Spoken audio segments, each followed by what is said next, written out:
নির্বাচনী প্রচারে থাকছে না পোস্টার, দল ও প্রার্থীর আচরণবিধি প্রকাশ, লঙ্ঘনে প্রার্থিতা বাতিলের ক্ষমতা ইসি।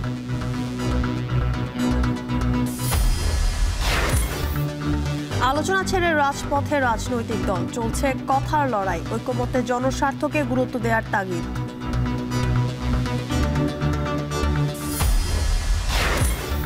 শরীয়তপুর ঢাকা 4 লেন সড়কে অবৈধ স্থাপনার বিপরীতে ক্ষতিপূরণ, রাষ্ট্রের কোটি কোটি টাকা গচ্চার শঙ্কা।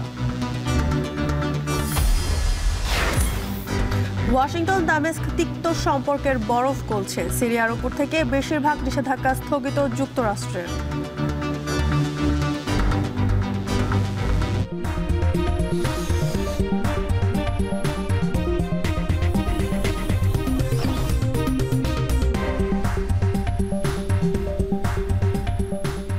স্বাগত এখন সকালে। পুরো আয়োজনে আপনাদের সঙ্গে আছে আমরা দুজন, আমি জানসিন জুথিকা, আমি গালিব ইবনে রিয়াজ। সংসদ নির্বাচনের প্রচারণায় পোস্টারের নিষেধাজ্ঞা রেখেই দল ও প্রার্থীর আচরণবিধির গেজেট প্রকাশ করেছে ইসি। একমঞ্চে ইশতেহার ঘোষণা ও আচরণবিধি মানতে প্রার্থী ও দলের অঙ্গীকারনামা দেওয়ার নির্দেশনা আছে বিধিমালায়। সোমবার রাতে ত্রয়োদশ নির্বাচনকে রেখে রাজনৈতিক দল ও প্রার্থীর আচরণ বিধিমালা 2025 জারি করে নির্বাচন কমিশন। সোশ্যাল মিডিয়ায় ভোটের প্রচারে কড়াকড়ি আরোপ, অসৎ উদ্দেশ্যে এআই ব্যবহারে বিধিনিষেধ, পোস্টার ও ড্রোন ব্যবহারে নিষেধাজ্ঞা সহ আসন প্রতি 20টির বেশি বিলবোর্ড না রাখার বিধান রাখা হয়েছে। আচরণবিধি লঙ্ঘনে সর্বোচ্চ 6 মাসের কারাদণ্ড ও 1.5 লাখ টাকা জরিমানা দিতে হবে। প্রয়োজনে তদন্ত সাপেক্ষে প্রার্থিতা বাতিলের ক্ষমতাও রয়েছে নির্বাচন কমিশনের। নির্বাচন ব্যবস্থা সংস্কার কমিশনের সুপারিশ 2008 সালের আচরণবিধির সঙ্গে সমন্বয় রেখে বেশ কিছু নতুন বিষয় যুক্ত করে এবার নতুন আচরণবিধি প্রণয়ন করল সাংবিধানিক প্রতিষ্ঠানটি। রাজনীতির ময়দানে ঐক্য যেন মরীচিকার মতো, আলোচনার টেবিল ছেড়ে বিতর্কেই সময় পার করছেন রাজনৈতিক দলগুলো। জুলাই সনদের বাস্তবায়ন আর গণভোটের সময় নিয়ে ঐক্যমত্যে সুর মিলবে কিনা তা নিয়ে দেখা দিয়েছে সংশয়। রাজনৈতিক বিশ্লেষকরা বলছেন দলের চেয়ে জনগণের স্বার্থকেই গুরুত্ব দেওয়া উচিত। দেখুন সাজিদ আরাফাতের প্রতিবেদনে। সোজা আঙ্গুলে যদি ঘি না ওঠে আঙ্গুল বাঁকা করব।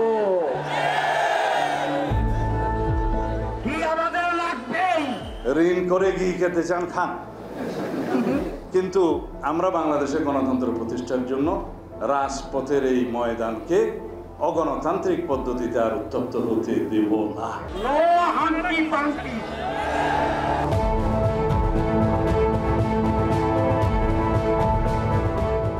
মাঠে ময়দানে সেমিনারে চলছে কথার লড়াই, পাল্টাপাল্টি মন্তব্য, নতুন নতুন শব্দ যুক্ত হচ্ছে রাজনৈতিক অভিধানে। নিজেদের অনড় অবস্থানের পক্ষে এভাবেই সওয়াল করছেন রাজনৈতিক দলের শীর্ষ নেতৃবৃন্দ। সংসদে কিছু পাশ করবেন, জনগণের মতামত নেন নাই, ওটা পাশ করার পরে আপনি গণভোটে যেতে পারবেন। সময় ক্ষেপণ, এই চালাকি আপনাদেরকে বিপদে ফেলাবে ইনশাআল্লাহ। পিআর বাস্তবায়ন কিভাবে হবে, গণভোটের দিনক্ষণ বা কবে, এসব প্রশ্নে আলোচনা ছেড়ে রাজপথে নেমেছে রাজনৈতিক দলগুলো। জুলাই সনদ বাস্তবায়ন আদেশ ও জাতীয় নির্বাচনের আগে গণভোট আয়োজনের পক্ষে অবস্থান জামায়াতের, আর ঠিক উল্টো অবস্থানে বিএনপি। যেন এক বিন্দুতে পৌঁছানো পাহাড় ডিঙানোর মতোই কঠিন কাজ। গণভোট যদি জাতীয় নির্বাচন আগে হয় তাহলে 80% লোক রিফর্মস সংস্কারের পক্ষে ভোট দিবে। নন ইস্যুকে ইস্যু করে এখানেও নানা রকমের সংকট সৃষ্টির চেষ্টা করছে। রাজনৈতিক দলগুলোর রোজকার কথায় স্পষ্ট হচ্ছে অনৈক্যের সুর। এমন বাস্তবতায় শুরু হয়ে গেছে ফেব্রুয়ারির নির্বাচনের ডামাডোল। তবে কি নির্বাচনী রেলে চেপে গন্তব্যে পৌঁছানোর সংকল্পে ঐক্যের সুর বাজবে না? গণভোটের মধ্য দিয়ে এই জুলাই সনদের আইনি ভিত্তি দেওয়ার কাজটা আপনি সূচনা করতে পারেন। এখন বলছে রাজনৈতিক দলগুলোকে সিদ্ধান্ত নিতে হবে 7 দিনের মধ্যে, নাইলে আমরা সিদ্ধান্ত নেব। আপনারা রেফারি হয়ে হাত দিয়ে একটা গোল দিয়ে দিয়েছেন। এমন প্রশ্নে বিশ্লেষকরা বলছেন দলের চেয়ে জনগণের চাওয়াকেই এগিয়ে রাখতে হবে রাজনীতিবিদদের। পাশাপাশি রাজনৈতিক বক্তব্য দেওয়ার ক্ষেত্রে শীর্ষ নেতাদের শব্দচয়নে গুরুত্ব দেওয়ার পরামর্শ তাদের। এই রাষ্ট্র যে নাগরিকের, সেই অনুধাবন রাজনৈতিক দলগুলোর মধ্যে খুব সামান্যই আছে। তো সিনিয়রদের উচিত হলো সবসময় সংযত থেকে কথা বলা। আমরা তো একটা ক্রাইসিসের মধ্যে দিয়ে যাচ্ছি। একদিকে নির্বাচনী প্রস্তুতি, অন্যদিকে সংস্কার। রাজনৈতিক দলগুলোর বিপরীতমুখী অবস্থান ভোটের ময়দানকে করে তুলেছে অস্থির। সংকট সমাধানে ঐক্যমত্যে পৌঁছাতে বড় দলগুলোকে ছাড় দেওয়ার মানসিকতা নিয়ে আলোচনার টেবিলে বসার আহ্বান বিশ্লেষকদের। এটি এমন কোনো অনতিক্রম্য সমস্যা নয় যে বিএনপি, জামায়াত ইসলামী একত্রে বসলে সমস্যার সমাধান হবে না, এরকম কিছু না। তবে আমার মনে হয় যে সেই অবস্থা যে জিদের একটা অবস্থা হয়ে গেছে, যে রাজনৈতিক ময়দানে জিদাজিদিতেও সর্বনাশের কারণ হয়ে দাঁড়াতে পারে। এরই মধ্যে আলোচনার টেবিলে বসতে জামায়াতের আহ্বান নাকচ করেছে বিএনপি। তবে রাজপথের দখল নিতেও মরিয়া উভয় দল, যা উত্তপ্ত সময়েরই ইঙ্গিত দিচ্ছে। বিশেষজ্ঞরা বলছেন, জনগণের স্বার্থে বদলাতে হবে পুরনো রাজনৈতিক সংস্কৃতি।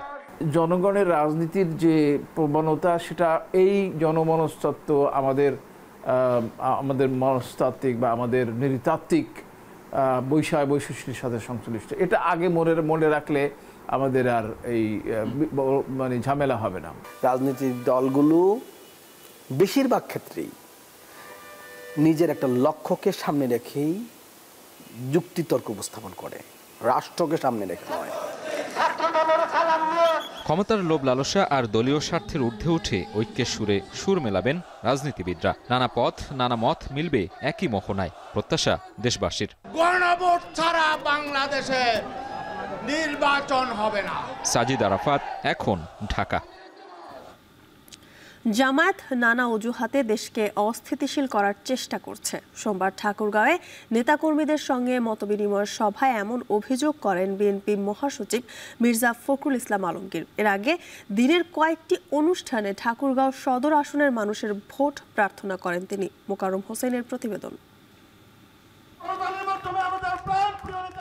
ত্রয়োদশ জাতীয় সংসদ নির্বাচনের পর আর ভোটে দাঁড়াবেন না এমন ঘোষণা আগেই দিয়েছেন বিএনপি মহাসচিব মির্জা ফখরুল ইসলাম আলমগীর। তাই রাজনৈতিক জীবনের শেষ নির্বাচনে ভোট প্রার্থনায় নিজ নির্বাচনী এলাকা ঠাকুরগাঁও সদরের শহর, উপশহর আর জনপদ চষে বেড়াচ্ছেন বর্ষিয়ান এই রাজনীতিবিদ। পাচ্ছেন জনগণের অভূতপূর্ব সাড়াও। জাতীয় রাজনীতির গুরুত্বপূর্ণ চরিত্র মির্জা ফখরুল ইসলাম আলমগীরের নিজ এলাকায় নির্বাচনী সফরের সকাল শুরু হয় বীর মুক্তিযোদ্ধা ও মুক্তিযোদ্ধা সন্তানদের সঙ্গে মতবিনিময়ের মাধ্যমে। দিনব্যাপী কয়েকটি মতবিনিময় সভায় প্রধান অতিথির বক্তব্যে নির্বাচন বানচালের চেষ্টা ও বিভিন্ন ইস্যুতে আন্দোলনরত দলগুলোর কঠোর সমালোচনা করেন তিনি। বিকেলে সদর উপজেলার রুহিয়া উচ্চ বিদ্যালয় মাঠে দলীয় অনুষ্ঠানে প্রধান অতিথির বক্তব্যে মির্জা ফখরুল অভিযোগ করেন, জামায়াত বিভিন্ন অজুহাতে দেশকে অস্থিতিশীল করার চেষ্টা করছে, জনগণ এগুলো বরদাস্ত করবে না বলেও হুঁশিয়ারি দেন তিনি। জামাত ইসলাম বলছে পিয়ার ছাড়া আমরা নির্বাচনে যাব না, প্রত্যেকে মিছিল করতেছে, ঘেরাও করতেছে। তারা আজকে বিভিন্ন অজুহাত তুলে দেশকে একটা অস্থিতিশীলতার দিকে নিয়ে যাওয়ার চেষ্টা করছে। আমরা এর তীব্র বিরোধিতা করছি। আমরা মনে করি যেটা এই সমস্ত বিষয় নিয়ে একটা সমস্যা তৈরি করে গণতন্ত্রকে ব্যাহত করা, নির্বাচনকে ব্যাহত করা, এটা কোনো মতেই জনগণ বরদাস্ত করবে না। এর আগে দুটি অনুষ্ঠানে একটি পক্ষের দ্বারা ৭১-এর মুক্তিযুদ্ধকে ভুলিয়ে দেবার চেষ্টা ও নির্বাচন পিছিয়ে দেবার চক্রান্ত হচ্ছে বলে অভিযোগ করেন মির্জা ফখরুল ইসলাম। বক্তব্যে যারা পাকিস্তানি বাহিনীর সঙ্গে আঘাত করেছিল, দেশের মানুষ তাদের সঙ্গে আপোষ করতে পারে না মন্তব্য করে দ্রুত নির্বাচনের তফসিল দাবি করেন তিনি। দেশের ২৫০০ কোটি টাকা বাঁচাতে একই দিনে গণভোট ও সংসদ নির্বাচন চান বিএনপির এই শীর্ষ নেতা। আজকে যে চক্রান্ত ষড়যন্ত্র চলছে, নির্বাচনকে বানচাল করে দেওয়ার, নির্বাচনকে পিছিয়ে দেওয়ার, সেই নির্বাচনকে পিছিয়ে দেওয়া মানে আমাদের সর্বনাশ হওয়া, এই দেশের সর্বনাশ হওয়া। কারণ এখন একটা নির্বাচিত সরকার খুব দরকার। অতি দ্রুত আর কোনো কাল বিলম্ব না করে নির্বাচনের তফসিল ঘোষণার ব্যবস্থা করবেন, দেশে একটি নির্বাচিত সরকার প্রতিষ্ঠা করবেন। এছাড়া দুপুরে রাজগাঁও, ঢোলারহাট ও সেনুয়া ইউনিয়নের বিভিন্ন এলাকা থেকে রুহিয়ায় সমাবেশে যোগ দেন বিএনপির নেতাকর্মীরা। কানায় কানায় পূর্ণ সভাস্থলে বক্তব্য দিতে গিয়ে রাজনৈতিক জীবনের বিভিন্ন স্মৃতিচারণ করেন মির্জা ফখরুল। প্রধান অতিথির বক্তব্যে ৭১-এর মুক্তিযুদ্ধ, ২৪শে জুলাই বিপ্লব, রাজনৈতিক দলগুলোর আন্দোলন, ঐক্যমত কমিশনের প্রসঙ্গ টানেন তিনি। এই নির্বাচন জীবনের শেষ নির্বাচন, নিজ এলাকার ভোটারদের কথা ফের স্মরণ করিয়েও দেন মির্জা ফখরুল ইসলাম আলমগীর। যে বিষয়টার সঙ্গে পরিচিত না, সেই জিনিসটা চাপায় দেওয়ার জন্য ওরা চেষ্টা করতেছে। মোকাররম হোসেন, এখন ঠাকুরগাঁও। জুলাই সনদ বাস্তবায়ন, গণভোট ও পিআর পদ্ধতিতে নির্বাচন সহ 5 দাবিতে আজ রাজধানীর পল্টনে সমাবেশ করবে জামাত সহ 8টি ইসলামী দল। এই সমাবেশ থেকে সরকার ও দেশের জনগণকে চলমান আন্দোলনের বার্তা পৌঁছে দেওয়া হবে। সোমবার সন্ধ্যায় পুরানো পল্টনে ইসলামী আন্দোলন বাংলাদেশের কেন্দ্রীয় কার্যালয়ে 8টি ইসলামী দলের বৈঠক শেষে যৌথ প্রেস ব্রিফিংয়ে কথা জানান জামায়াতের সহকারী সেক্রেটারি জেনারেল হামিদুর রহমান আজাদ। তিনি বলেন, যারা বলে গণভোট সংবিধানে নেই তারা মূলত ফ্যাসিবাদকে সমর্থন করে। সংবিধানের চেয়ে জনগণের অভিপ্রায় অধিক গুরুত্বপূর্ণ। বিএনপি ইসলামী দলগুলোর ডাকে সাড়া না দিলে বিএনপি ডাকলে ইসলামী দলগুলো আলোচনায় বসবে বলেও জানান তিনি। সংবিধান মানলে 26 সালে নির্বাচন আয়োজন সম্ভব না, সে অনুযায়ী 5 বছর পূরণের জন্য অপেক্ষা করতে হবে বলে মনে করেন হামিদুর রহমান আজাদ। এটা রাজধানী কেন্দ্রিক সমাবেশ, রাজধানী এবং তার আশপাশ এলাকা থেকে জনগণই সাধারণত এই ধরনের সমাবেশে অংশগ্রহণ করে। আমরা দেশভিত্তিক সমাবেশের ডাক দিতে পারতাম। আমরা সরকারকে বোঝাতে চাই, রাজধানীর সমাবেশ দিয়েই যদি সরকার মেসেজ নিতে পারে, দেশবাসী যদি বোঝাতে পারে, বুঝতেও পারে, তাহলে আমরা মনে করি এই সমাবেশেই একটা বড় ধরনের মতামত উঠে আসবে, জাতির উদ্দেশ্যে একটা নির্দেশনা এখানে তৈরি হইতে পারবে, জনমত তৈরি হইতে পারবে। নির্বাচন পেছালে তার দায় বিএনপি জামায়াতের, কেননা এই দুই দলের রাজনৈতিক দাবি দেওয়ার কারণেই জুলাই সনদ বাস্তবায়ন প্রক্রিয়া আটকে আছে বলে মন্তব্য করেছেন এনসিপির মুখ্য সমন্বয়ক নাসির উদ্দিন পাটোয়ারি। আর দলটির যুগ্ম আহ্বায়ক সরওয়ার তুষার বলেছেন, নির্বাচনের ডামাডোলে জুলাই সনদ বাস্তবায়নের ইস্যু উপেক্ষা করা যাবে না। গতকাল বিকেলে এনসিপির অস্থায়ী কেন্দ্রীয় কার্যালয়ে জুলাই সনদ শ্রমিক শ্রেণীর রাজনৈতিক অবমূল্যায়ন বিষয়ক সমালোচনা সভায় এসব কথা বলেন তারা। এনসিপি নেতা সরওয়ার তুষার আরও বলেন, নির্বাচনী পরিবেশ নিয়ে আস্থাহীনতায় ভুগছেন তারা। উপদেষ্টা পরিষদের সমালোচনা করে তিনি বলেন, জুলাই সনদ নিয়ে সাপ লুডু খেলছে সরকার। এ সময় দলের মুখ্য সমন্বয়ক নাসির উদ্দিন পাটোয়ারি বলেন, সমগ্র বাংলাদেশ সরকারকে স্বাগত জানালেও তার বিপরীত অবস্থানে আছে বিএনপি। 24-এর অভ্যুত্থানের কার্ড খেলে কেউ নব্য ফ্যাসিস্ট হতে চাইলে এনসিপি বসে থাকবে না, এমন হুঁশিয়ারিও দেন তিনি। যে বাংলাদেশে যদি রিফর্ম না হয়, জুলাই সনদ বাস্তবায়ন না হয়, জুলাই সনদের আইনি ভিত্তি না হয়, তাহলে কিন্তু ইলেকশন যদি পিছিয়ে যায়, আপনারা দুই দল ইতিহাসে ইলেকশন পিছানোর জন্য দায়ী থাকবেন। পার্লামেন্টে কোনো একক নেতৃত্বে পার্লামেন্ট দেখতে চাই না, কারণ সংস্কার প্রক্রিয়াকে বাধা দিয়ে উনি ইতিমধ্যেই দেখিয়ে দিয়েছেন যে আমি সংস্কারের বিরোধী, আমি রাজা, আমি ফেসিস্ট হয়ে ওঠার প্রচেষ্টায় আছি। তাহলে একটা ফেসিস্টকে বিদায় করে কেন আমি আরেকটা ফেসিস্টকে নিয়ে আসব? এটার তো কোনো যৌক্তিকতা হতে পারে না। শেখ হাসিনা তো ভারতে পালিয়ে গিয়েছিল, তারেক রহমান পালাবেন কই? পালানোর তো জায়গা নাই। একটা দেশের 28,000 ভোট কেন্দ্রের মধ্যে যদি 67% ভোট কেন্দ্র যদি ঝুঁকিপূর্ণ থাকে, কিভাবে নির্বাচনী পরিবেশ তৈরি হবে? আমি নিজে একজন সম্ভাব্য প্রার্থী হিসেবে আমি নির্বাচন করতে চাই, আমি তো আস্থাহীনতায় ভুগছি। একজন ক্যান্ডিডেটকে তো ইতিমধ্যে গুলি করা হয়েছে, তিনি গুলিবিদ্ধ হয়েছেন। তাহলে জনগণ কিভাবে আস্থা পাবে? কিভাবে অন্তর্বর্তী সরকার এই যে লিপ সার্ভিসিং দিচ্ছেন আমাদের প্রধান উপদেষ্টা, শ্রেষ্ঠ নির্বাচন করবেন? আপনি ভাই শ্রেষ্ঠ নির্বাচন করার দরকার নাই, এটা সুষ্ঠু নির্বাচন করেন। সুষ্ঠু নির্বাচনের পরিবেশই তো দেখতে পাচ্ছি না। বগুড়া পৌরসভা মহানগর হচ্ছে। সবকিছু ঠিক থাকলে আসন্ন বিজয় দিবসের আগেই ঘোষণা হতে পারে বগুড়া সিটি কর্পোরেশন। এ লক্ষ্যে প্রয়োজনীয় সব কার্যক্রম প্রায় শেষের পথে। শহর পরিদর্শন শেষে স্থানীয় সরকার বিভাগের যুগ্ম সচিব জানিয়েছেন, ডিসেম্বরের মধ্যেই ঘোষণা আসতে পারে বগুড়া মহানগরের। আরও জানাচ্ছেন মাজেদুর রহমান। বগুড়া পৌরসভা মহানগরে উন্নীত হওয়ার সকল শর্তই পূরণ করে 2006 সালেই আয়তন, জনসংখ্যা, কর আদায়সহ সব মানদণ্ডে বহু আগে প্রস্তুত ছিল বগুড়া। তবে রাজনৈতিক কারণে এতদিন ঘোষণা হয়নি। চলতি বছরে 5 আগস্টের পর থেকে নতুন করে এ বিষয়ে চিঠি চালাচালি শুরু হয়। অবশেষে পূরণ হতে যাচ্ছে বগুড়াবাসীর দীর্ঘদিনের প্রত্যাশা, পৌরসভা থেকে মহানগরে রূপান্তর। তবে নাগরিক সুবিধা নিশ্চিতের আগেই করের বাড়তি বোঝা না দেওয়ার দাবি জানিয়েছেন সাধারণ নাগরিকরা। বগুড়া সিটি কর্পোরেশন হওয়ার যে যোগ্যতাগুলো অর্জন করেছে আজ থেকে সে 20 বছর আগে, কিন্তু বগুড়াবাসী কিন্তু সুবিধা বঞ্চিত। এই পৌরসভার বাজেট ছিল একটা উপজেলা লেভেলের ক্ষুদ্র পৌরসভার থেকেও কম, ফলে এখানে উন্নয়ন বঞ্চিত বিগত প্রায় 18 বছর। কর্পোরেশনের মধ্য দিয়ে বগুড়ার জনগণ উন্নত নাগরিক সুবিধা পাবে, এটি আমরা প্রত্যাশা করছি। বিগত বছরে বগুড়া শহরের সড়ক, ড্রেনেজ ব্যবস্থা, বর্জ্য ব্যবস্থাপনা তেমন উন্নতি হয়নি। দেশের অন্যান্য পৌরসভার মতো সমান বাজেট থাকায় বৃহৎ বগুড়া পৌরসভায় সীমিত কাজই করা সম্ভব হয়েছে। সিটি কর্পোরেশন হলে বাজেট বরাদ্দ বৃদ্ধি পাবে, নাগরিক সুবিধা নিশ্চিত হবে বলে আশা প্রকাশ করেছেন সাবেক এই মেয়র। যত দ্রুত এই সিটি কর্পোরেশন ঘোষণা করা হবে তত দ্রুতই মনে করি যে আমরা বগুড়া মানুষ সেবা পাবে। আমরা যে এতদিন 16 বছর 18 বছর যে বঞ্চিত ছিলাম, যে বঞ্চিত অবস্থা থেকে আমাদের অবসান ঘটবে। সিটি কর্পোরেশন ঘোষণার জন্য যে 8টি শর্ত পূরণ করতে হয়, বগুড়া পৌরসভা তা অনেক আগেই সম্পন্ন করেছে। দাপ্তরিক কাজও শেষ পর্যায়ে। স্থানীয় সরকার মন্ত্রণালয়ের যুগ্ম সচিব জানিয়েছেন, বিজয়ের মাসেই বগুড়াবাসী পেতে পারে তাদের মহানগরীর ঘোষণা। বগুড়া পৌরসভা যেটি রয়েছে, এই 8টি শর্তের সবগুলো শর্ত এটি ফুলফিল করেছে, এটি পূর্ণ করেছে। আজকে এই পুরো প্রক্রিয়ার অংশ হিসেবে মন্ত্রণালয়ের যুগ্ম সচিব হিসাবে আমি সিটি কর্পোরেশন দেখছি, সেই হিসেবে আমি আসছি, এটি পরিদর্শন করে একটি সরেজমিন প্রতিবেদন এখানে সাবমিট করব। 1876 সালে প্রতিষ্ঠিত এই পৌরসভা বর্তমানে আয়তন ও জনসংখ্যার দিক থেকে দেশের অন্যতম বৃহৎ পৌরসভা। বগুড়া পৌরসভার প্রায় 10 লাখ লোক দীর্ঘদিন ধরে তাদের কাঙ্ক্ষিত সেবা থেকে বঞ্চিত। রাস্তাঘাট, ড্রেনেজ ব্যবস্থা এবং বর্জ্য অপসারণ প্রত্যেকটা দিক থেকে তারা নাকাল এই পৌরসভার সেবা নিয়ে।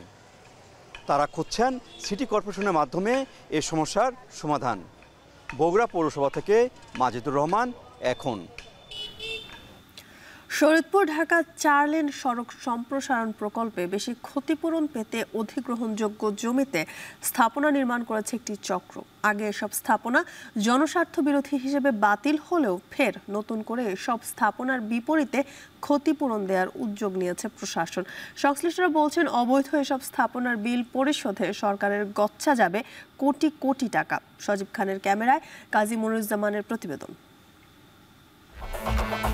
শরীয়তপুর ঢাকা 4 লেন সড়ক প্রকল্পের অধিগ্রহণযোগ্য জমিতে অবৈধ স্থাপনা সংক্রান্ত 2023-24 অর্থবছরের জনস্বার্থ বিরোধী তালিকা এটি। যৌথ তদন্তের পর তৎকালীন জেলা প্রশাসন সে সময় তালিকা থেকে বাতিল করে বেশ কিছু অবৈধ স্থাপনা। তবে বর্তমান প্রশাসনের নতুন তালিকায় বাদ পড়া সেই সব স্থাপনা পুনরায় অন্তর্ভুক্ত করা হয়েছে। এমনকি ক্ষতিপূরণের মূল্য নির্ধারণে গণপূর্ত বিভাগেও পাঠানো হয়েছে প্রস্তাব। প্রশাসনের এমন কর্মকাণ্ডে হতবাক খোদ ক্ষতিগ্রস্ত এলাকার বাসিন্দারা। স্থানীয়রা বলছেন, প্রশাসনের কিছু অসাধু কর্মকর্তা কর্মচারী ও দালাল চক্রের যোগসাজশেই এমন অনিয়ম হচ্ছে। ফলে অধিগ্রহণ প্রক্রিয়া বিলম্বিত হয়ে ক্ষতিগ্রস্ত হচ্ছেন প্রকৃত জমির মালিকরা। আমাদের স্থানীয় কিছু লোকদের মধ্যে এই দালালগুলো ঢুকে তারা ঘর দুয়ার উঠানোর জন্য প্রতিযোগিতা করছে, যে কারণে একটা সময় কি হয়েছে, ঘরেই উঠছে, ব্যবসায়ী করতেছে লাখ লাখ টাকা। নতুন করে গড়ে বা বিভিন্ন রকমের বাণিজ্য হবে, বাণিজ্য চিন্তা করে এই কাজগুলো করছে। আমরা কিন্তু সর্বহারা, গ্রাম হারা। ঘটনার সত্যতা যাচাইয়ে সরজমিনে গিয়ে দেখা যায়, সড়কের পাশে সারি সারি টিন, আধা পাকা ও পাকা ঘর, যেখানে বসবাস করেন না কেউ। বেশি ক্ষতিপূরণ লাভের আশায় এমন ঘর নির্মাণ করা হয়েছে বলে অভিযোগ স্থানীয়দের। এখন কেউই থাকে না, আগে ছিল আমার শাশুড়ি, বুঝছেন, পরে ঘর তোলার পর এখন আমরা ওই ঘরে গেছি, এই ঘরে আর কি, তারপরে কুড়ামুড়া রেখে দিই, এমনি খালি থাকে। এখন এটা ও সাবিনা, এটাই সাবিনা থাকে, এটাই থাকে না, বুঝছেন, এটা সাবিনের এই ঘর। এসব জমি একসময় ফাঁকা ছিল। প্রশাসনের ধারণকৃত এমন একটি ভিডিও এখন টিভির হাতে আসে। ভিডিওতে দেখা যায়, আগে যেখানে খালি জমি ছিল সেখানে এখন উঠেছে নতুন ঘর ও খামার। স্থানীয়রা বলছেন, দালালের সঙ্গে যোগসাজশে অবৈধ উদ্দেশ্যে এসব স্থাপনা নির্মাণ করা হয়েছে। আমরা তো সরকারি জিনিস সারা বছর খাই না, একবার খাই। দালালের মাধ্যমে বোঝেন না, এত উড়াই এখানটা পুকুর আসলে পুকুর বান্ধা আমার ফলে বিল্ডিং দিছে, এই ঘরের নামে উঠানোর মাঝে উঠেছি। একসময় বাদ দিছে, এরপর আমারটা এটা উঠছে কিনা এটা আমি জানি না আজ পর্যন্ত। যদি ওটা আলহামদুলিল্লাহ এটা আমার বাচ্চারা থাকে আপাতত ওই যে এটা কাছাকাছি টাকা বলে আর কি। এ বিষয়ে জেলা প্রশাসকের সঙ্গে কথা বললে তিনি দায় চাপান যাচাই বাছাই কমিটির উপর। তবে তদন্তের আশ্বাসও দেন তিনি। তখন যৌথ তদন্ত একটা কমিটি আছে, কিন্তু সেই কমিটি তখন দেখে সরেজমিনে দেখে ভিডিও দেখে ওই সময়কার সমস্ত কিছু দেখে শুনে তারপর একটা সিদ্ধান্ত নেয়।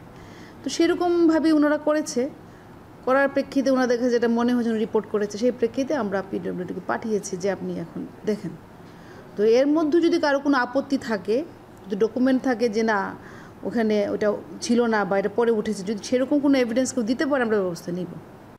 শরীয়তপুর ঢাকা 4 লেন সড়ক প্রকল্পের ব্যয় ধরা হয়েছে 1682 কোটি টাকা। জমি অধিগ্রহণ জটিলতায় 6 বছরেও শেষ হয়নি কাজ, যার একটি বড় কারণ প্রশাসনিক এই অনিয়ম। বেশি ক্ষতিপূরণ পেতে নির্মাণ করা এসব অবৈধ স্থাপনার বিল পরিশোধ করা হলে দুর্নীতিকেই প্রশ্রয় দেওয়া হবে। দিন দিন বাড়বে দালাল চক্রের দৌরাত্ম্য। প্রশাসনের এমন দ্বৈতনীতির ফলে স্থানীয়দের মাঝে ক্ষোভ সৃষ্টি হয়েছে। অধিগ্রহণ আইন মেনে প্রকৃত ক্ষতিগ্রস্তদের মাঝে ক্ষতিপূরণের টাকা দেওয়ার দাবি স্থানীয়দের। কাজী মনিরুজ্জামান, এখন শরীয়তপুর। নওগাঁ শহরের কেন্দ্রীয় বাস টার্মিনালের সড়ক চওড়া করার পরও কোনো কাজে আসছে না। সড়কের ওপর বাস ও বিভিন্ন যানবাহন রাখায় রাস্তা শুরু হয়ে যানজটে দুর্ভোগ পোয়াচ্ছেন পথচারীরা। টার্মিনাল আধুনিকায়ন করা সহ দুর্ভোগ নিরসন ও দুর্ঘটনা এড়াতে এসব যানবাহন সরানোর দাবি পথচারীদের। আরও জানাচ্ছেন আব্বাস আলী। যানজট নিরসনে ৮০-র দশকে নওগাঁ শহরের প্রবেশমুখে বালুডাঙ্গায় কেন্দ্রীয় বাস টার্মিনাল স্থানান্তর হয়। এখান থেকে প্রতিদিন জেলা সদর সহ ১১টি উপজেলা এবং পাশের আরও ৫ জেলায় বাস চলাচল করে।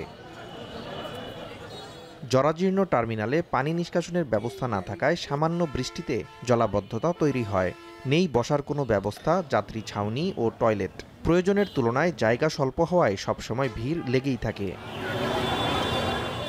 ১ বছর আগে বাসস্ট্যান্ড থেকে বরুণকান্দি মোড় পর্যন্ত প্রায় ১ কিলোমিটার রাস্তা ৪ লেন করে সড়ক বিভাগ। তবে সড়কের দুই পাশ দখল করে বাস ও ব্যাটারি চালিত অটোরিকশা সহ বিভিন্ন যানবাহন রাখায় ঝুঁকি নিয়ে চলাচল করতে হচ্ছে পথচারীদের। রাস্তাতে গাড়ি ঘোড়া যাবে, মানুষ যাতায়াত করবে, এটাই বাস্তবতা, এটাই নিয়ম।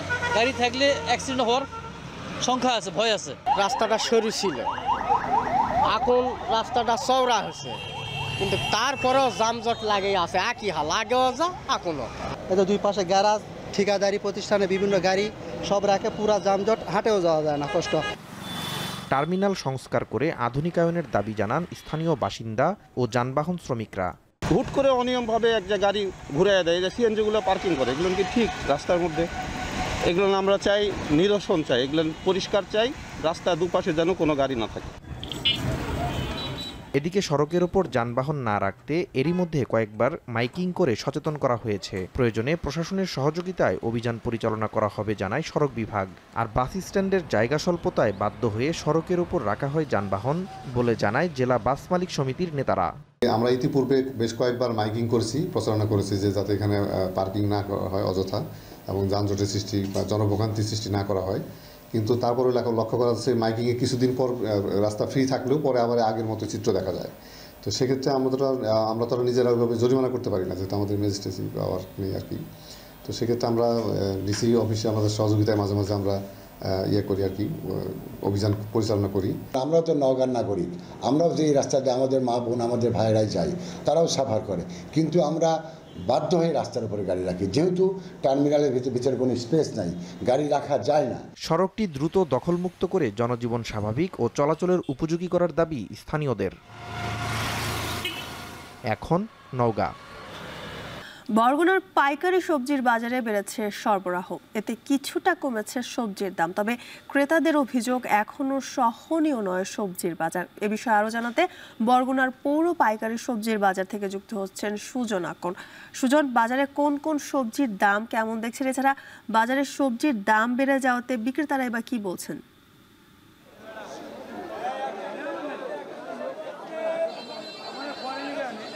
জ্যোতিকা, আমি বরগুনার সবথেকে বড় পাইকারি বাজারে রয়েছি এবং আমি এই সকাল থেকে এই বাজার ঘুরে দেখতে পেয়েছি যে সরবরাহ মোটামুটি এখানে ভালো থাকলেও এখানে যারা ক্রেতারা রয়েছে তারা বলছেন যে গত সপ্তাহের তুলনায় এখনও দাম অনেকটাই বাড়তি রয়েছে এবং এখানে যারা বিক্রেতারা রয়েছে তারা বলছেন যে এখনও শীতের সব ধরনের সবজি এখনও আসেনি, তবে কিছু সবজি এসেছে এবং সেগুলোর দাম বিক্রেতারা বলছে যে এখনও অনেকটাই কম রয়েছে এবং এখানে যারা বিক্রেতারা রয়েছে তারা বলছেন যে ফুলকপি এবং বাঁধাকপি, ফুলকপি এখন বিক্রি হচ্ছে 45 থেকে 50 টাকা প্রতি কেজি। এখানে বেশিরভাগ সবজি কেজি প্রতি বিক্রি হচ্ছে এবং বাঁধাকপি বিক্রি হচ্ছে 40 টাকা কেজি এবং এখানে যে পেঁপে রয়েছে পেঁপে 15 থেকে 18 কিংবা 20 টাকা কেজি প্রতি বিক্রি হচ্ছে।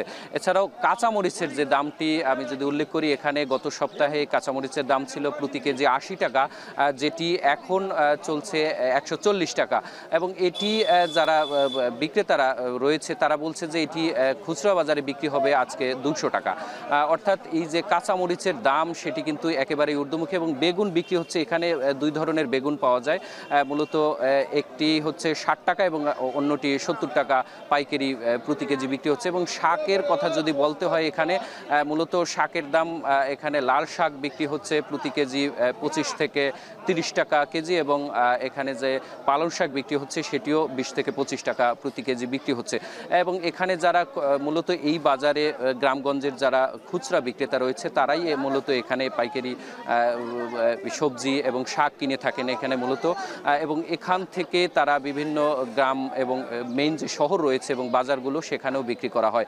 তো সব মিলিয়ে বলা যায় যে এখনও শীতের সবজি এখনও বাজারে এসে পৌঁছায়নি এবং যে সব সবজি শীতকালীন যে সবজিগুলো রয়েছে সেগুলো বাজারে যেগুলো রয়েছে সেগুলোর দামও এখনও অনেকটাই বেশি বলছেন যারা ক্রেতা রয়েছে তারা। এবং আমি এই বাজারে সকাল থেকে ঘুরে দেখেছি যে এখানে যে স্থানীয় যে সবজিগুলো, বিশেষ করে সবজিগুলো এখানে তালতলি এবং পাথরঘাটায় যে সবজিগুলো উৎপাদন হয় সেগুলো মূলত ঢাকা সহ অন্যান্য এলাকায় চলে যায় এবং এইখানে যে সবজিগুলো রয়েছে এগুলো মূলত অন্যান্য যে এলাকার যে সবজিগুলো সেগুলো এখানে বিক্রি হয়। এবং এই যারা চাষি রয়েছে তারা বলছেন যে তাদের যে উৎপাদিত যে সবজিগুলো সেগুলো এই বাজারে বিক্রি করলে তারা তেমন একটা দাম পান না, যার কারণে তারা বলছেন যে এই সবজিগুলো মূলত ঢাকা সহ অন্যান্য এলাকায় তারা বিক্রি করে থাকেন। তো এই ছিল সব মিলিয়ে আমার কাছে বরগুনার সবজি বাজার থেকে সব শেষ। বরগুনা থেকে পাইকারি সবজি বাজারের খবর জানাতে যুক্ত ছিলেন সুজন আকুন। অর্থ সংকটে ঢিমে তালে চলছে ব্রাহ্মণবাড়িয়ার আশুগঞ্জ স্টিল রাইস সাইলো নির্মাণ কাজ। দফায় দফায় মেয়াদ বাড়লেও খুব একটা অগ্রগতি হয়নি এই খাদ্যশস্য সংরক্ষণাগারের। ঠিকাদারি প্রতিষ্ঠানের দাবি বিলের অর্থ পেতে দেরি হওয়ায় পুরোদমে কাজ করা যাচ্ছে না। তবে আগামী ডিসেম্বরে কাজ শেষ না হলে বিকল্প চিন্তার কথা জানিয়েছেন প্রকল্প সংশ্লিষ্টরা। আরও জানাচ্ছেন আজিজুল সঞ্চয়।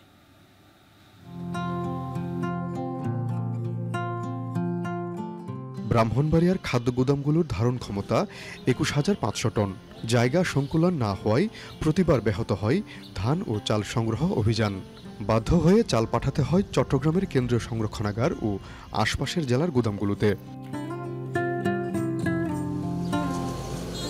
মূলত চট্টগ্রাম বিভাগের মধ্যে সবচেয়ে বেশি ধান ও চাল সংগ্রহ হয় ব্রাহ্মণবাড়িয়ায়।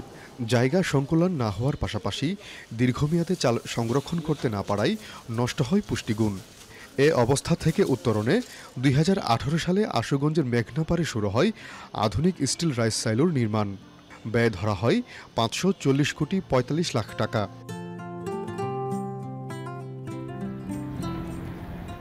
এক লাখ ৫,০০০ টন ধারণ ক্ষমতার সাইলোটিতে চালের পুষ্টিগুণ অটুট রেখে সর্বোচ্চ ২ বছর পর্যন্ত সংরক্ষণ করার সুবিধা থাকছে। ফলে এটিকে দক্ষিণ এশিয়ার মধ্যে সবচেয়ে দীর্ঘমেয়াদী খাদ্যশস্য সংরক্ষণাগার বলছে প্রকল্প সংশ্লিষ্টরা। তবে নানা সংকটে নির্ধারিত সময়ে শেষ করা যায়নি নির্মাণ। ফলে কয়েক দফায় বাড়ানো হয়েছে মেয়াদ। তবে গেল বছর গণঅভ্যুত্থানের পর থেকেই চরম অর্থ সংকটে ঠিকাদারি প্রতিষ্ঠান। বর্তমানে কয়েকজন শ্রমিক দিয়ে ঢিমেতালে চলছে নির্মাণ কাজ। তবে আটকে থাকা বিলের অর্থ পেলে পুরোদমে কাজ শুরুর পাশাপাশি আগামী ডিসেম্বরের মধ্যে কাজ শেষ করার চেষ্টার কথা জানান ঠিকাদারি প্রতিষ্ঠানের এক কর্মকর্তা। কিছু স্ট্রাকচারের স্টিলের কিছু কাজ বাকি আছে, আর জেটির একটু কাজ বাকি আছে, আর ম্যাক্সিমাম কাজই হয়ে গেছে। আর আমরা ইতিমধ্যে অনেক কাজ এখানে সম্পূর্ণ করেছি। এগুলির কিছু বিল আমাদের পেন্ডিং রয়ে গেছে। এগুলি পেলে আমরা ইনশাল্লাহ মনে হয় নির্দিষ্ট সময়ের মধ্যে কাজটা শেষ করতে পারবো। তবে বিশ্বব্যাংকের অর্থায়ন বন্ধের কারণে সরকার নিজস্ব অর্থায়নে প্রকল্পের কাজ সম্পন্ন করার কথা ভাবছে বলে জানিয়েছেন জেলা প্রশাসক। এখন যেটা হচ্ছে এটা আসলে অর্থায়ন করতে হবে বাংলাদেশ ব্যাংক, বিশ্ব ব্যাংক। তো এটার মেয়াদটা শেষ হয়ে গেছে আপনার এই বছর জুনের 30 তারিখে। আর যে কারণে সমস্যা হচ্ছে আপনার তারাও অর্থায়ন বন্ধ আছে, সেই জন্য ঠিকাদার ঠিক মতো বিল পাচ্ছে না বলে আসলে এই ডিলেটা হচ্ছে আর কি। তো আমার মনে হয় যে আমি যতটুকু শুনেছি আর কি, সরকার তার নিজস্ব অর্থায়নে এটা বাকিটা সম্পূর্ণ করার চেষ্টায় আছে আর কি। আধুনিক খাদ্যশস্য সংরক্ষণাগার প্রকল্পের আওতায় আশুগঞ্জ স্টিল রাইস সাইলোর নির্মাণ কাজ করছে তমা কনস্ট্রাকশন অ্যান্ড কোম্পানি লিমিটেড। বর্তমানে প্রকল্পের অগ্রগতি প্রায় 80%। আজিজুল সঞ্চয়, এখন ব্রাহ্মণবাড়িয়া। সিরিয়ার ওপর আরোপিত বেশিরভাগ নিষেধাজ্ঞা আগামী 180 দিনের জন্য স্থগিত করেছে যুক্তরাষ্ট্রের ট্রেজারি বিভাগ। তবে রাশিয়া ও ইরানের সঙ্গে সংশ্লিষ্ট ব্যবসাগুলো এর আওতায় পড়বে না। এর আগে হোয়াইট হাউসে মার্কিন প্রেসিডেন্ট ডোনাল্ড ট্রাম্পের সঙ্গে এক ঐতিহাসিক বৈঠকে অংশ নেন সিরিয়ার প্রেসিডেন্ট আহমেদ আল শারা। সিরিয়ার স্বাধীনতার পর এটি কোনো সিরিয়ান প্রেসিডেন্টের প্রথম যুক্তরাষ্ট্র সফর। দ্বিতীয় মেয়াদে ক্ষমতায় এসে সিরিয়ার সঙ্গে তিক্ত সম্পর্কের বরফ গলাতে শুরু করেন ট্রাম্প। এর আগে সৌদি আরবের রিয়াদে প্রেসিডেন্ট শারার সঙ্গে প্রথমবারের মতো বৈঠক করেন ট্রাম্প।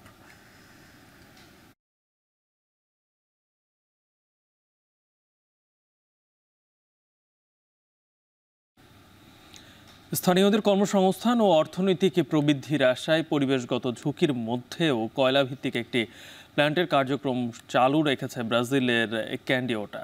যদিও গেল বছর সরকারের সঙ্গে চুক্তির মেয়াদ শেষ হয়ে যাওয়ায় বন্ধ হয়ে যায় ক্যান্ডিওটার সঙ্গে সংশ্লিষ্ট বেশ কয়েকটি প্রতিষ্ঠান, যা চালুর পক্ষে শ্রমিক সংগঠন ও জ্বালানি বিশেষজ্ঞরা। আর কয়লাভিত্তিক প্রতিষ্ঠান সচল রাখতে 2040 সাল পর্যন্ত চুক্তি পাশে অনুমোদন দিয়েছে ব্রাজিল। আরও জানাচ্ছেন অর্ণব প্রসাদ। জলবায়ু পরিবর্তনের বিরূপ প্রভাবে ইতোমধ্যে নানা সমস্যার মধ্য দিয়ে যাচ্ছে বিশ্ববাসী। বিশেষজ্ঞরা বারবার বলছেন, বৈশ্বিক উষ্ণতা বাড়তে থাকায় সামনের দিনগুলোতে আরও চ্যালেঞ্জের মুখোমুখি হবে মানুষ। এ কারণে জীবাশ্ম জ্বালানির পরিবর্তে নবায়নযোগ্য জ্বালানি ব্যবহারে বিভিন্ন দেশকে আহ্বান জানাচ্ছেন তারা। কিন্তু এত কিছুর পরও অনেক প্রতিষ্ঠান এখনও চালিয়ে যাচ্ছে জীবাশ্ম জ্বালানি পুড়িয়ে শক্তি উৎপাদন, যার ব্যতিক্রম নয় ব্রাজিলের দক্ষিণাঞ্চলীয় খনি শহর ক্যান্ডিওটার একটি বিদ্যুৎ উৎপাদনকারী প্ল্যান্ট। এই সপ্তাহে ব্রাজিলের প্রেসিডেন্ট লুলা দা সিলভা বিভিন্ন দেশে কয়লা খনিগুলো পুনরায় চালুর জন্য ইউক্রেন যুদ্ধকে দায়ী করেন। কিন্তু তার দেশেরই প্রভাবশালী একটি ব্যবসায়িক গ্রুপ আম্বার ক্যান্ডিওটা প্ল্যান্টের টারবাইনগুলোকে সচল রাখতে লক্ষ লক্ষ অর্থ বিনিয়োগ করেছে। তবে পরিবেশগত ঝুঁকি থাকলেও প্ল্যান্টটিতে কাজ করা শ্রমিকদের জীবিকা ও জাতীয় অর্থনীতিতে এর অবদানের কথা মূল্যায়ন করে এটিকে সচল রাখার পক্ষে অনেকে।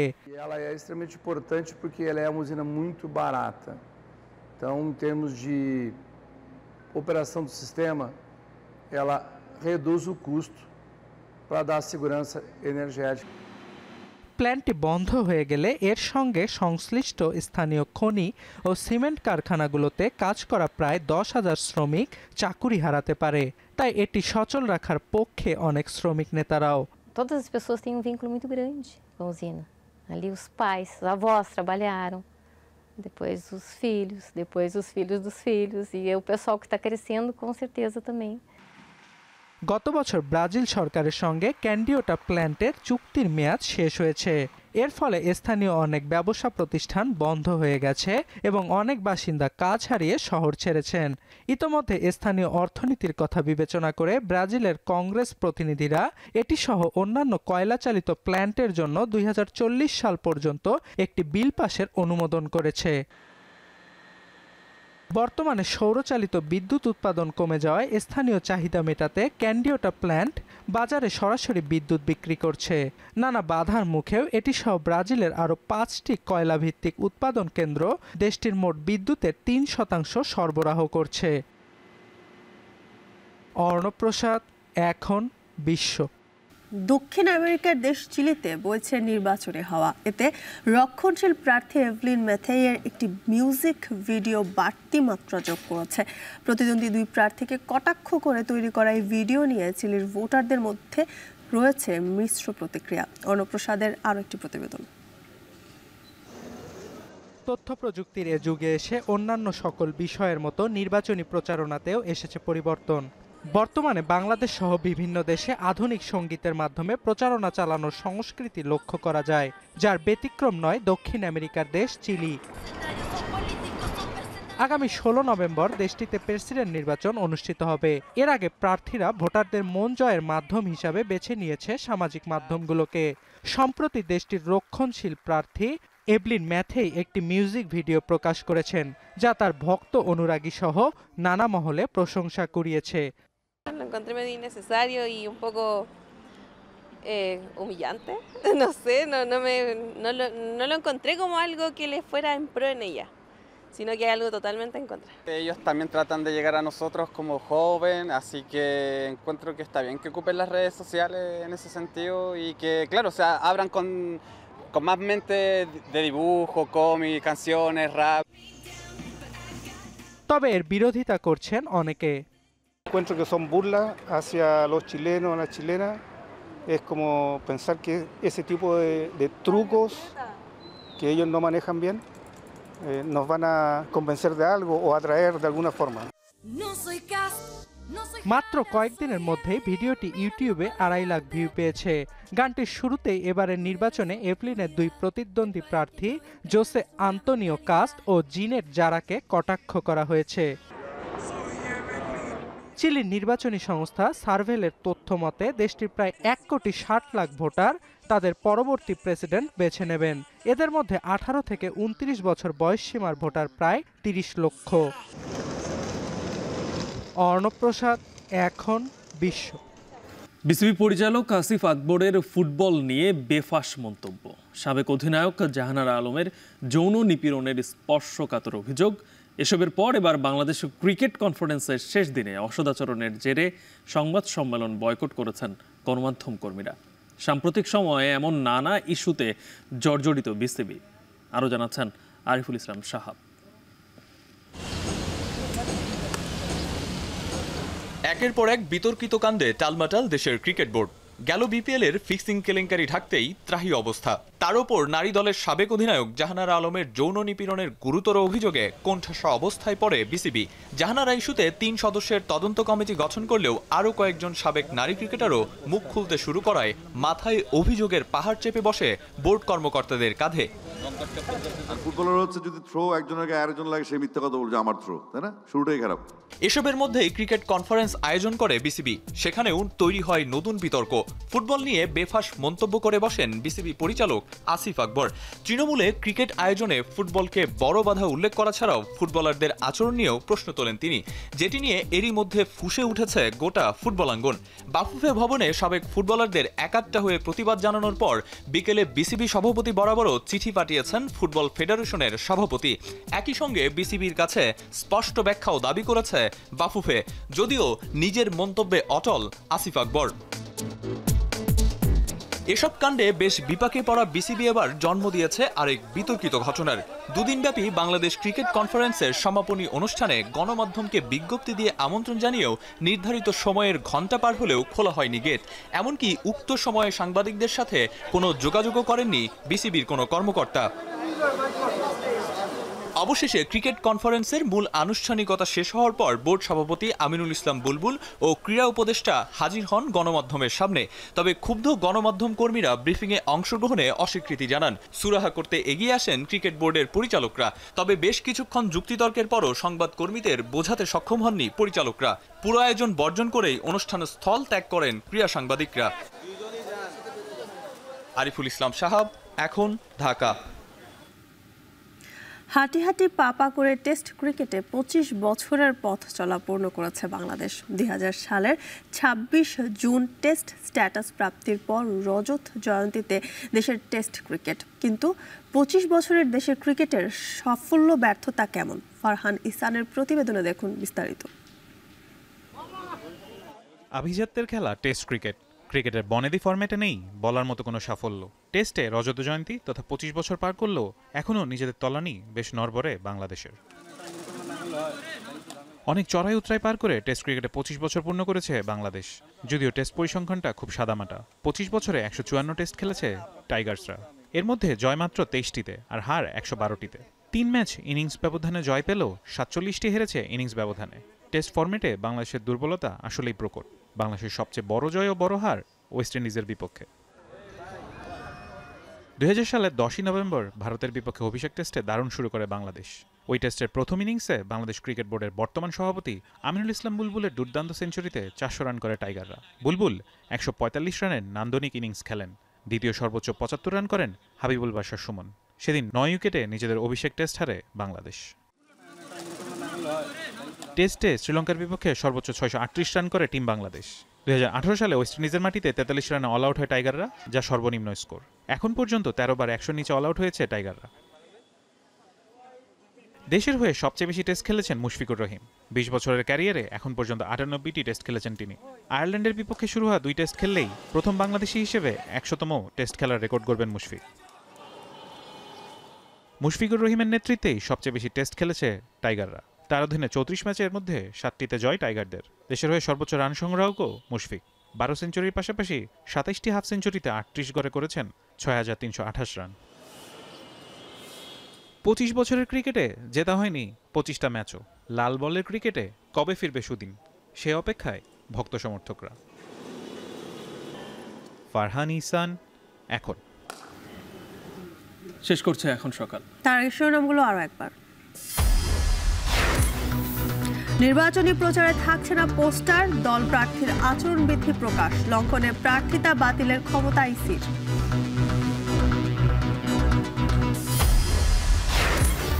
আলোচনা ছেড়ে রাজপথে রাজনৈতিক দল, চলছে কথার লড়াই, ঐক্যমতে জনস্বার্থকে গুরুত্ব দেওয়ার তাগিদ।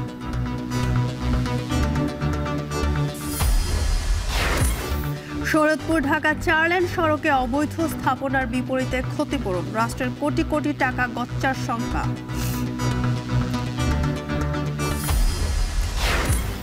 এবং বরফ গলছে ওয়াশিংটন দামেস্কে তিক্ত সম্পর্কের।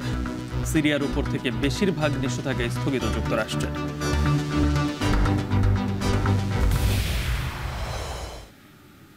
এই ছিল এখন সকালে। এখন টেলিভিশন ওয়েবসাইটে দেখতে ভিজিট করুন এখন.tv। ফেসবুকে চোখ রাখুন facebook.com/tv.এখন, আর ইউটিউবে লাইভ দেখতে ভিজিট করুন youtube.com/এখন।